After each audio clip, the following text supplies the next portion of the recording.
Welcome PTN cinema. இளைய தலைமுறைகளை மிக அருமையாக எடுக்கப்பட்ட யானைகள் சம்பந்தமாக எடுக்கப்பட்ட 2 பேரோட திரைப்படம் தான் பார்க்க போகிறோம். கேப்டன் மகன் மற்றும் இளைய திலகம் பிரபு அவரோட பையனோட திரைப்படங்கள் தான். என்னென்ன திரைப்படங்கள் என்று வரிசையாக பார்க்கலாம். முதலாவதாக குமிக்கி திரைப்படம் 2012 வெளிவந்தது. அறிமுக நாயனாக விக்ரம் பிரபு அவர்கள் இந்த திரைப்படத்தில் அறிமுகம் ஆனார். மற்றும் இந்த திரைப்படத்தில் பார்த்திங்கன்னா மிக அருமையான ஒரு திரைப்படம். பிரபு சாலமான் இயக்கத்தில் இந்த திரைப்படத்தில் உள்ள குமிக்கி என்ற திரைப்படம் 130 நாள் திரையரங்கில் ஓடி நாகர்கோவிலில் தான் அந்த திரைப்படத்தோட விழாவாக கொண்டாடப்பட்டது. மிக அருமையான ஒரு திரைப்படம். இதில் உள்ள அனைத்து பாடல்களுமே நல்ல ஒரு கிட்டு இமான் இசையில் வெளிவந்த இந்த திரைப்படம் குமிக்கி மிக அருமையான ஒரு கதைக்களம் கொண்ட ஒரு கிராமத்தை காக்கும் யானையாக போகும். மிக அற்புதமான ஒரு கதை கொண்ட திரைப்படமாக குமிக்கி திரைப்படம் வெளிவந்து மிகப்பெரிய ஒரு ஹிட்டை கொடுத்தது. இந்த திரைப்படம் என்பது முதல் திரைப்படத்திலே மிகப்பெரிய ஒரு வெற்றி கொடுத்த நாயகன் இளைய திலகம் பிரபு அவர்களின் பையன் விக்ரம் பிரபு அவர்கள் தான். மிக அருமையான ஒரு பாடல் கொண்ட திரைப்படம். இந்த திரைப்படம் நல்ல ஒரு வெற்றி கொடுத்தது.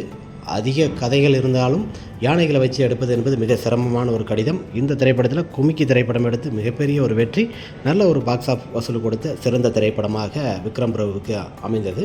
அதுபோல் 2025 கேப்டன் மகன் சண்முக பாண்டியன் நடிப்பில் படைத்தலைவன் என்ற திரைப்படம் வெளியாகிறது. இந்த திரைப்படத்தை பார்த்திங்கன்னா இளையராஜா இசையில் அன்பு இயக்கத்தில் இந்த திரைப்படத்தில் சண்முக பாண்டியன், விஜயகாந்த் மற்றும் யாமினி சந்தர், கருடராம் போன்ற பலர் நடிச்சிருப்பாங்க.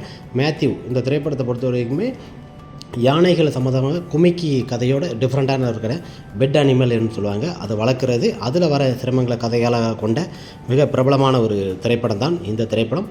இந்த திரைப்படம் ஜூன் 13 திரையரங்கு வருகிறது. இந்த திரைப்படத்தில் மிக ஆக்ஷன் ஹீரோவாக சண்முக பாண்டியன் அவர்களை பார்க்க தான். பட்டி தொட்டியெல்லாம் இந்த திரைப்படம் ஜூன் 13 திரையரங்கு ரிலீஸ் ஆகுது.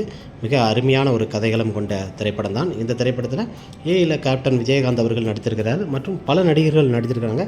இந்த திரைப்படத்தோட பாடல் மிக அருமையாக இளையராஜா இசையில் எல்லாரையும் கவர்ந்தது. இணையதளத்தில் மிக பிரபலமாக பேசப்படும் படைத்தலைவன் பல பிரச்சனைகள் அடுத்து ஜூன் 13 திரையரங்கு வருகிறது. ஓகே ஃப்ரெண்ட்ஸ், மொத்தமாக யானைகளை வச்சு எடுத்தவங்க பார்த்திங்கன்னா இளைய தலைமுறைகளில் இவங்க 2 திரைப்படங்களுமே அப்பா பிள்ளை என்ற அளவுக்கு மிக அருமையாக பிள்ளைங்களும் இந்த திரைப்படங்கள் மிகப்பெரிய ஒரு வெற்றியை கொடுக்கும்.